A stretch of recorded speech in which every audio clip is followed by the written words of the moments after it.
Shout out to G-Man Boxing.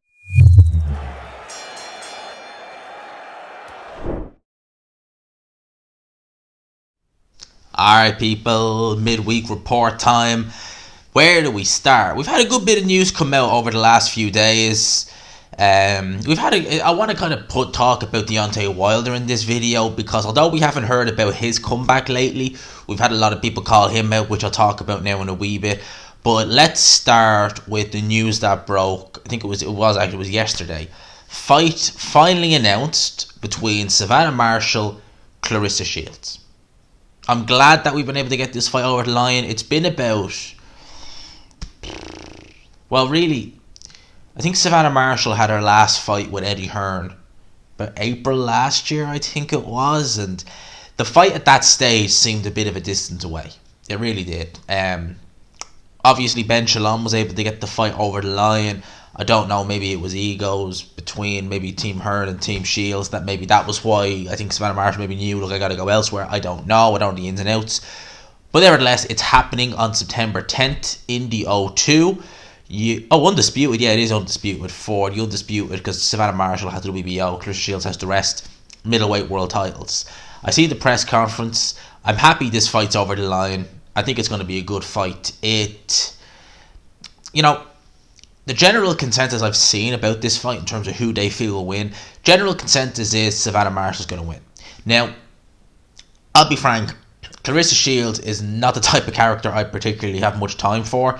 She's very arrogant, and I don't normally mind arrogance per se, but hers, you kind of wonder, is it delusion? Does she really feel that? Like saying she beat Triple G and stuff like that, and kind of things like that. And she definitely rubs people up the wrong way. And I wonder if that is one of the reasons why so many people are picking Savannah Marshall to win, just because they don't. And believe me, that happens. A lot of the time, you really need to try and separate the person from the fighter. So, for example, now, this is one where I ended up with egg on my face.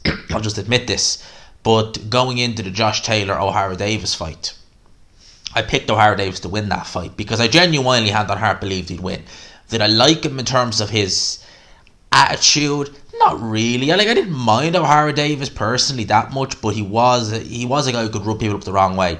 But a lot of people were picking Josh Taylor to win, and yeah, look, Josh Taylor, we've seen what he's gone to do, fantastic fighter, there's no doubt about that. But at the time, there was a lot of people who were saying, like, this is a tough fight for either guy. There was, and a lot of people were just hoping for O'Hara Davis to lose because they didn't like him. And I wonder if that's the case with this, why so many people are picking Savannah Marshall to win this fight, because they don't like Clarissa Shields, instead of looking at Clarissa Shields and saying, okay, I don't think she'll win, but I don't think she'll win for these reasons, rather than I don't like her, Savannah Marshall wins. Now, obviously, in the case of O'Hara Davis versus Josh Taylor, ended with egg on my face. Admit that, got that one. That's probably one of my worst picks. One of the worst. Now, saying that, I didn't outright say, I wasn't doing YouTube at the time, you have to take my word for it, but I didn't at the time think like, oh, it's a given O'Hara Davis wins and Josh Taylor has no chance. Now, I knew it was a competitive fight, but I just thought Davis would maybe edge him with his awkwardness more so. I thought that would be the punch and power and the awkwardness. Boy, was I wrong. Oh, boy, did I get that one wrong. In terms of this fight here, I think Savannah Marshall will win for the simple reason I think that Savannah Marshall has extremely good technique. She's got, and so does Clarissa Shields, to be fair, but she's got the size advantage definitely, and the punching power.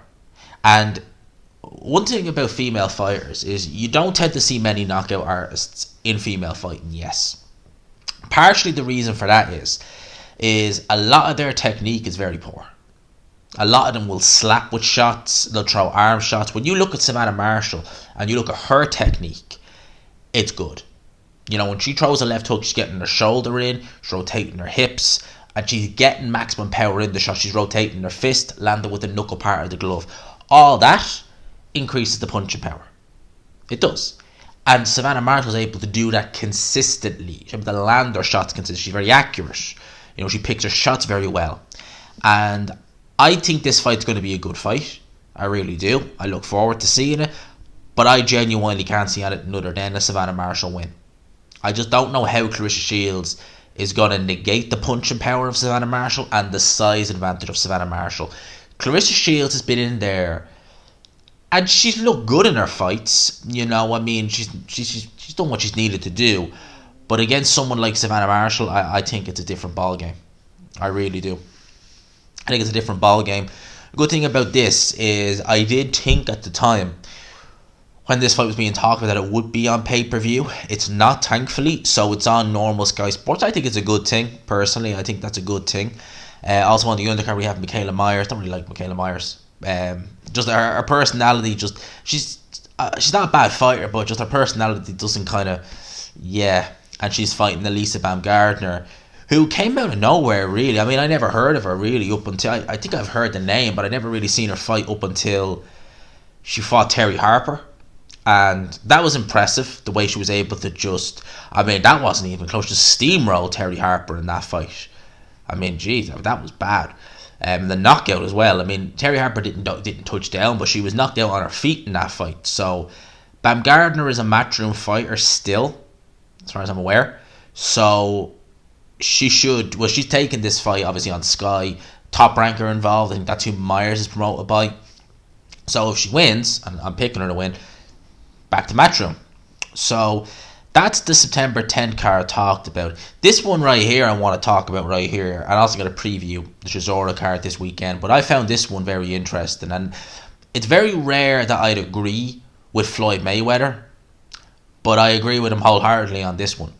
He was asked about Ryan Garcia, and Ryan Garcia, you know, lashing back at Canelo Alvarez and, you know, being in some ways a bit disrespectful to him. As Canelo was obviously said that Garcia, he questioned Garcia's hunger several times. Not hunger, hunger. Not having the will to put it all in the gym. You know, get the hours in the gym, get the training anywhere else. So, and I think as Canelo said that Reynoso will work with you if you're willing to prove that you want it. But if there's not that hunger in you, Reynoso was kind of like, well, you're in the gym, but I'm not going to give you my undivided attention. And Mayweather said, you see Ryan Garcia first praising Canelo, wanting to learn from Canelo in Canelo's training camp. Now it's all hate. Accomplish what Canelo has accomplished, then speak bad about him. Well, you can't not agree with that.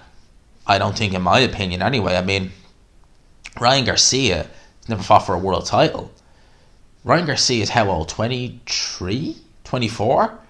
Canelo at 20... How old was he when he fought Amir Khan? He was 26. He was a two-weight world champion. And had he unified? Did he unify? No, he didn't. Did he unify at 154? I don't think he did. I'm not sure if he unified or not at 154, actually. I know he had titles at 154, but I'm not sure if he unified it that way. I know he had a couple of runs with titles at 154. His first run was WBC. Did he pick up a WBA against Trout? And then maybe he was unified.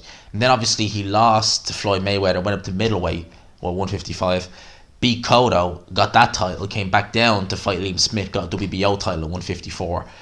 So Ryan Garcia's best win at this stage is Luke Campbell. And Ryan Garcia has a lot of talent there. He definitely does. He's got a lot of natural ability, athleticism. But this is a guy who, I think it was in 2020. Who was it he was meant to fight? I can't remember who he was meant to fight now. But didn't he say, was it Herrera? Maybe it was Herrera, I'm not sure. But he had a fight lined up. No, it wasn't Herrera, it was someone. And he had a fight lined up, and didn't he say that the money he was getting like 200 grand. For someone who'd never fought for a world title, he was like, not enough money, I'm not taking it.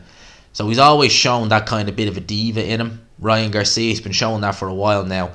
And again, like this is a guy who's never fought for a world title, and he speaks bad about Canelo. And look, people can have their opinion on Canelo Alvarez in terms of some of the stuff, you know, the Mexican beef. But at the end of the day, Canelo Alvarez, even now, is trying to solidify his legacy. I mean, I'll put this in context. Whether you agree or disagree with how he lost the Bivol fight, I personally thought he lost it clearly. The scorecards were too close. But this is a guy who, at 168 pounds, undisputed champion, he could have went to PBC and fought Charlo, which I think would have been a fairly straightforward win for Canelo, and Benavidez for probably a similar amount of money, maybe a little bit less, but a hell of a lot of money nonetheless. But he didn't do that. He went up to 175, fought Dimitri Bivol, who doesn't have the name value. That Charlo and Benavidez are not massive names, but to the casual American audience, they'd be more well known than Dimitri Bivol, and they'd be less dangerous than Dimitri Bivol. Well, he went in there. Yes, he lost, but it was a fight he did not need to take, in the grand scheme of things. And Canelo still talk about going up and fighting Makabu at 100 or 200 pounds cruiserweight. He is content to keep building that legacy. Ryan Garcia, I mean, his level of achievement, he's got a couple of million followers on Instagram. Yeah, I know people who can have 3 wanks in 20 minutes. It's about the same level of achievement. If you think about it, I mean, Instagram, ooh. So, we'll see what happens with Garcia. He has a fight lined up. Can't remember the guy's name he's meant to fight now, but he has a fight. I would have thought lined up. It would be his first fight with Goosen. We'll see how he looks with Goosen. At the end of the day, Garcia needs to work on his technique and his defense. He doesn't need to be more offensive. He's fine offensively, and that's really what Goosen is known for. In terms of the fights this weekend, Derek Chisora, we have his card, which is he's headlining his rematch with Kubrat Pulev. I'll try and get a prediction video out for that one. My thoughts on Chisora versus Pulev 2.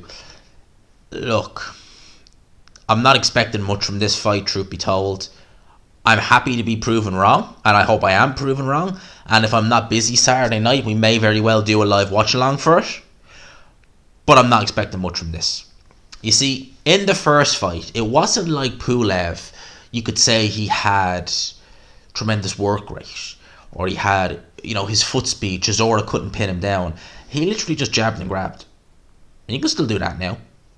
Chisora, his punch resistance looks fairly terrible. Has to be said at this stage. I can't see how Pulev doesn't just win this fight again in probably similar fashion to the first one. In terms of the undercard, Israel Madrimov versus Michael Soro, rematch from their fight a few months ago. I think it might have been last year. Yeah, it was. It was December last year. That was actually on the I thought it was on the same day as Chisora Park, but that was on a card over in Kazakhstan or Uzbekistan. So there was that. That's on the undercard. That's going to be a good scrap co-main event. Felix Cash against Vaughn Alexander for the WBA International Middleweight title in a 10-rounder.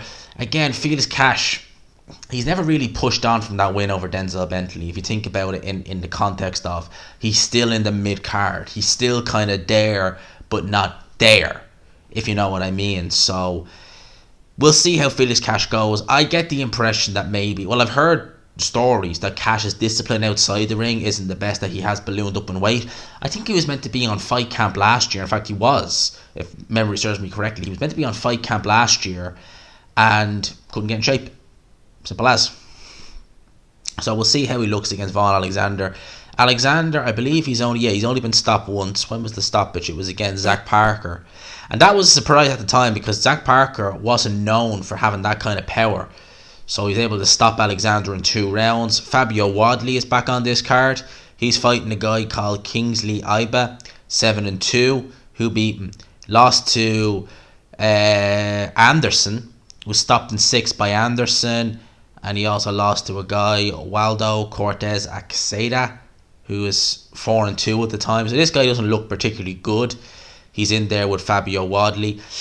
Yeah, Wadley, they've put the brakes on him a bit over the last few years, haven't they? When he fought Molina, even though Molina, his heart is, micro. You need a microscope to see the size of his heart for battle. But Molina had some success early on in that fight, and I think they're pulling back a bit on Fabio Wadley. They are. He'd no amateur background. He learned how to box in white collar. Obviously, we've Kevin and Jocko. That's his debut at 154 pounds. He'd been previously campaigning up at middleweight. And by all accounts, he's making this weight fairly straightforward. Literally, his whole career has been at 160. So this is his debut at 154 pounds. He's fighting a guy called Lucas Maxi, Polish fighter who's never been stopped. Been in there with Anthony Fowler back in February. Remember that fight, actually. Fowler looked all right in that. Fought Hugh Seneto Jr. Seneto was that was way back in 2015. This guy's been pretty inactive. You know, I was looking at that thing, and that must have been recent. I was like, oh, wait a minute, this is 2015. So he won fight in 2016. He had a few fights in 2018. He won fight in 2020. And it's really kind of 2022 he started back. And this guy has been pretty damn inactive. And who else has he lost to? Some of these guys. This guy here, Christoph Sorts. He ended up being a journeyman. That guy's name rings a bell. Who has he fought? Formella. He's fought Formella. Why does his name ring a bell? Lou Campbell, that might be it. Jack Cattrall. So he lost to a guy who became a journeyman. Not a great look. Tyrone Nurse, Scotty Cardle. I'm just interested to see who this guy's fought. Alright. So yeah, that's the guy Kevin and Jacko was fighting. So the actual card, it's not terrible. You know, I'm interested in the Felix Cash fight. I'm interested in the Israel Majamov fight. The main event, kind of like, we'll see how it goes. I'm not imagining a great deal, to be 100% honest, with the main event. But, as I said, please, I'm there to be proven wrong. If I'm not busy Saturday night, and at the time it doesn't look like I will be, so likelihood is we'll get to watch along. We'll get the camera out and do the one. We'll get the cranberry juice on Saturday, and we'll whip out the cranberry juice. I've never done a live watch along where I've drank alcohol, and I can't see that changing anytime soon, but you never know. You never know. In terms of Jake Paul, Tommy Fury, that fight is the way of the dodo bird. It's extinct at this stage.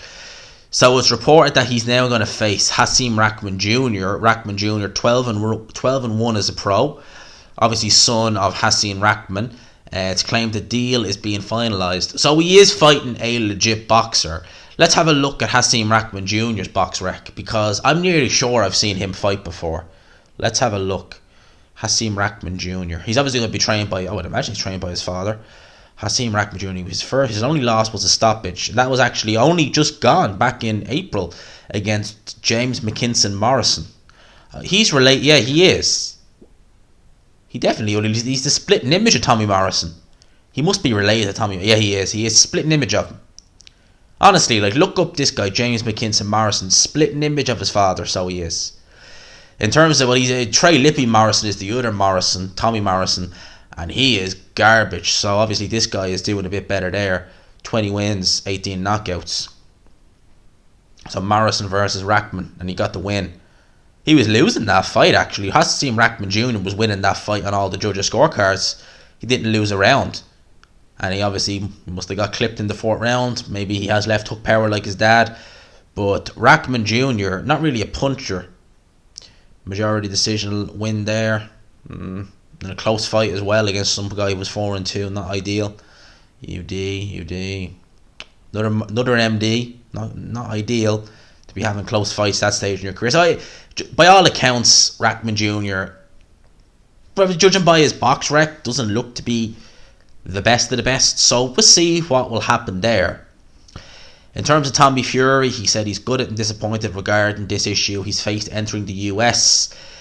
This is something myself or my team could never have anticipated happening. The situation has been left with my lawyers, as being that I entered to a country is obviously a very serious issue and it needs to be subsequently resolved.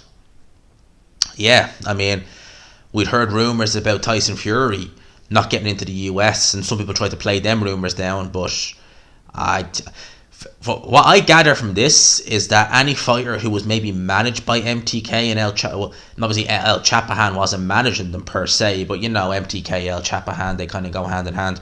So I'd wonder about some of these MTK fighters getting to the US anytime soon, because a lot of them are still active and some of them would probably want to take fights over there.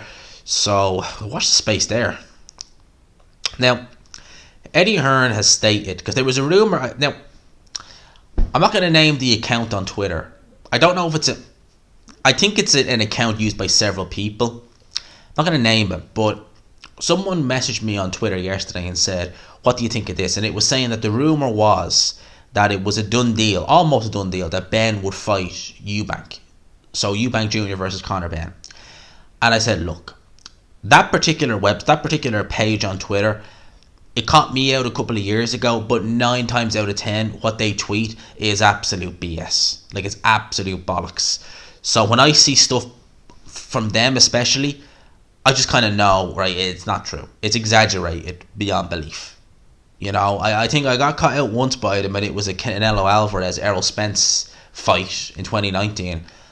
And I think I even made a video on it, and it really did. I really did look at it. I was like, oh, really? And then I find that it was a load of waffle.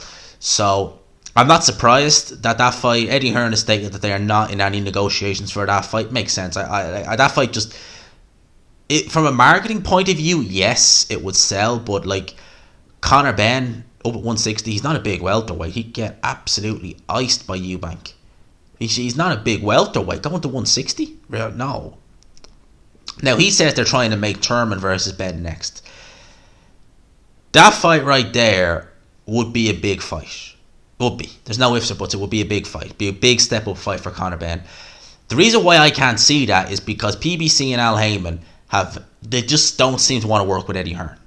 Now, unless Thurman decides to split and do his own thing, and Thurman would look for crazy money, because Keith Thurman, one of the reasons why he was so inactive over the last, well, pretty much since 2016, is because he was getting big money to fight once a year.